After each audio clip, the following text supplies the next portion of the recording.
Donc voilà, j'essaierai d'approcher là-dessus, pardon. Je ne vais pas démarrer tout de suite, pardon. Bonjour. Je ne suis que dessinatrice. Je ne dessinais pas de pensée. Enfin, pas en des termes théoriques aussi hauts que les gens autour de moi. J'essaye de comprendre et je me pose évidemment énormément de questions. Depuis le 16 janvier, j'essaye de comprendre, j'essaye de voir qu'est-ce que moi, à mon petit niveau, je peux faire, comment je peux faire ma part. Je veux vous faire partager mon expérience à mon petit niveau et espérer qu'ensemble, on comprenne un peu mieux ce qui se passe.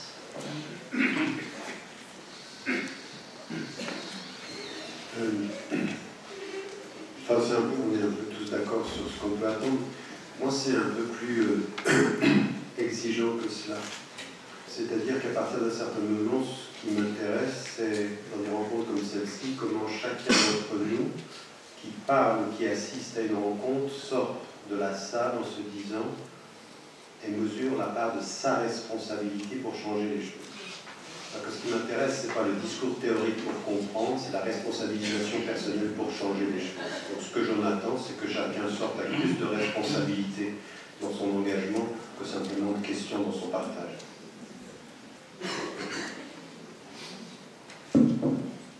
Donc, Monsieur Morin, c'est à vous. Et plus qu'un penseur de la complexité, je dirais que c'est un acteur généreux de la complexité.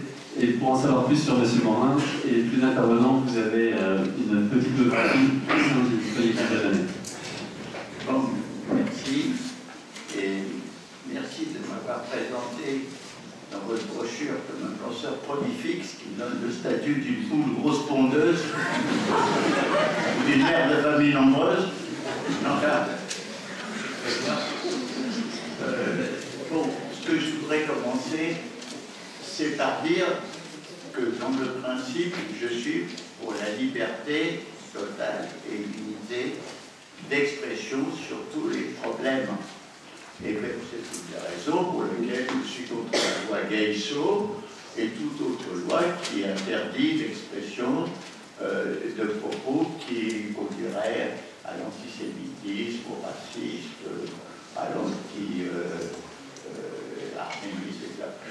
Cela dit, bien entendu, je suis absolument pour la répression des insultes personnelles, que la parole de sale Youpin, de sale Bigot, sale Arabe soit sanctionnée publiquement comme la loi.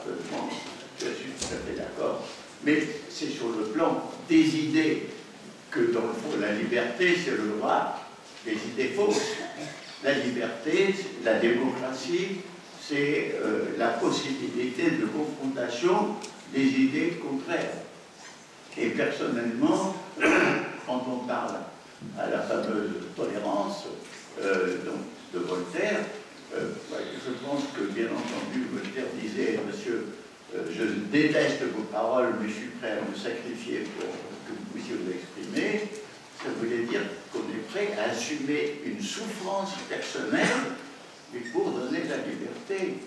Et je pense que la deuxième chose, c'est ce que je viens de dire, c'est que toute démocratie se fonde sur le conflit des idées, et il faut admettre des idées contraires, et que troisièmement, souvent, il y a une phrase merveilleuse de Pascal qui dit le contraire d'une vérité profonde n'est souvent pas une erreur, mais une autre vérité. Ça nous incite à voir la part de vérité qu'il peut y avoir dans la parole ennemie. Alors, cela dit, étant la position de principe, je suis très embarrassé parce que je me rends compte que j'ai affaire à quelque chose de très complexe. Par exemple, je suis pour la liberté d'expression, mais d'ailleurs je l'avais écrit au moment où il y a eu les premières caricatures de Charlie à l'époque, le côté de la caricature danoise. J'avais dit que je vivais une contradiction parce qu'en même temps je suis contre l'offense qui peut être faite à des convictions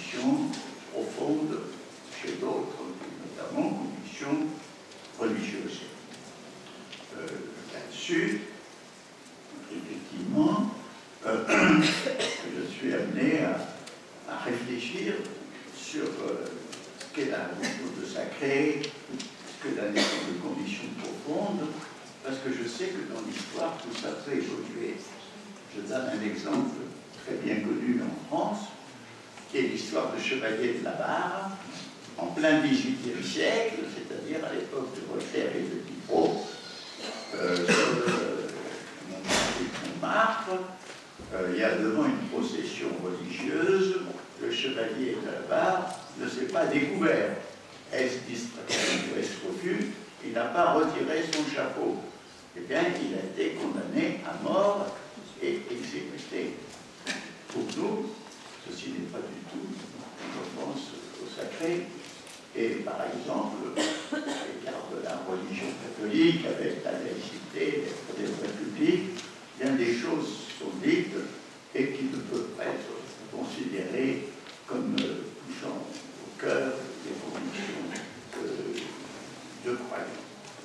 Mais là-dessus, quand je suis contre l'offense profonde à la conviction, je suis en même temps contre tout ce qui est humiliation, et je dirais que quand on est dans une situation où l'on pense décoloniser, ou des gens qui ont subi un statut inférieur par la colonisation, ou des gens qui continuent à subir un statut inférieur par l'apartheid, une certaine exclusion. Je pense que là aussi, l'humiliation est une chose très grave, mais l'humiliation n'est pas limitée à quelque chose qui touche une religion. Ça peut être quelque chose qui touche personne. Donc, là, une première indication. Mais je viens de dire que le sacré est quelque chose qui est difficile à évaluer abstraitement, que tout ceci doit être mis dans le contexte. Il y a, je vais porter deux choses. Prenez par exemple Mein Kampf de Hitler, qui est interdit parce qu'on pense qu'il porte le venin du nazisme, alors qu'aux États-Unis ou en Angleterre, il est autorisé, justement pour montrer aux gens à quel point le nazisme est néfaste. D'ailleurs, on vient de publier en France, notamment par la Ligue antiraciste et contre l'antisémitisme, un texte de Luther qui s'appelle « Les mensonges des Juifs ». Ce n'est pas publié pour faire de la propagande à Hitler ou à l'antisémitisme, c'est fait justement par des gens pour montrer qu'il y a des racines d'antisémitisme profondes déjà dans le luthérianisme. Donc, vous voyez que tout ceci doit être contextualisé, et je vais encore donner un exemple. Monsieur Morin, est-ce que vous parlez plus proche de votre micro? Pardon. Il est flexible. Il n'est pas très obéissant.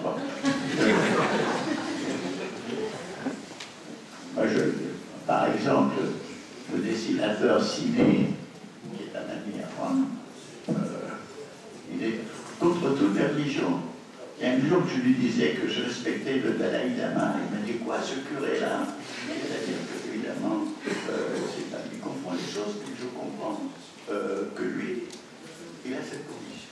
Alors, je veux dire que dans l'offense, il y a parfois, ou dans le blasphème, il y a parfois celui qui blasphème a une conviction morale, parce qu'il croit qu'il dénonce quelque chose de néfaste. Ou bien, le blasphème a au contraire évolué sur le mépris et sur la haine. Alors il faut tenir compte aussi de ça, notamment dans tous les cas de, je répète, nous avons très bien connu en France l'anticléricalisme. Moi je me souviens de Benjamin Perret, qui était un surréaliste, un homme que j'ai connu, qui était un homme de bonté merveilleuse. Il détestait les curés. Et parfois, il se mettait à côté d'un curé dans l'autobus et puis il s'écriait Ah, ça suffit, vos odieux attouchements, essaient de me toucher. Mais je pense, je ne trouvais pas ça drôle, mais je comprenais mon ami parce qu'il pensait que les curés portaient le mal. Alors, c'est là où c'est les questions deviennent difficiles. Alors, puisque je parle de contexte, il faut voir si c'est le contexte paisible, si c'est un contexte de tension.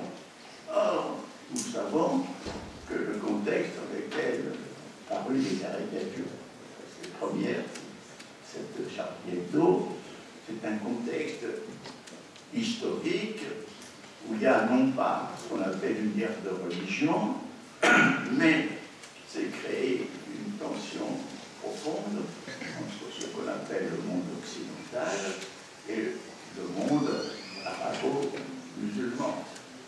Et que dans cette tension profonde, il y a effectivement des haines, des phénomènes de peur, de haine, de mépris, de montagne, et une haine et une réaction de l'autre côté. Et vous savez que ça commence et c'est vicieux. Alors, dans ce contexte-là, il est certain, et dans un contexte où, pour des raisons, où justement il y a ce 2 poids et 2 mesures qui a été justement indiqué et qui est vraiment, qui fonctionne pas seulement à l'intérieur d'un pays comme la France, mais sur le plan des relations internationales à l'égard d'Israël et plus largement mais surtout par ailleurs de la Palestine, le sort de la Palestine, il est certain que quand on se sent humilié parce qu'il n'y a pas le même traitement, les conditions deviennent différentes et que l'atteinte, et que le recours à la religion dans notre monde contemporain est devenu un recours croissant. Il faut dire qu'une des tendances générales, surtout dans les pays arabes, est le retour à la religion, et qu'il existe aussi dans les pays occidentaux, comme les États-Unis, l'évangélisme et le christianisme. Alors, vous avez ce climat de tension, vous avez ce climat d'incompréhension qui peut être mutuelle, qui devrait s'amener. Bon. Alors, et dans ce climat de tension, il faut inscrire l'affaire de ces caricatures. Et non seulement inscrire, mais je prends le cas où après la manifestation du 11 janvier, il y a eu la couverture, la nouvelle couverture de Charlie Hebdo, tirée 1 million d'exemplaires et montrée dans toutes les télévisions. Et alors, à mon avis, déjà le sens du « je suis Charlie » de la manifestation avait changé.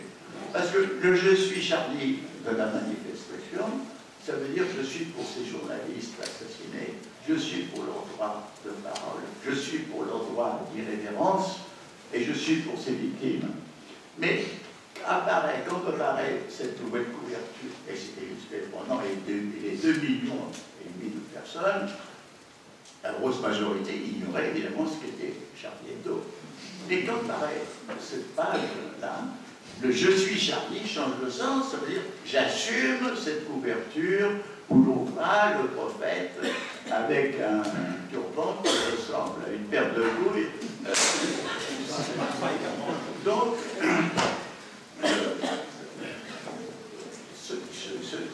cette publicité change le contexte.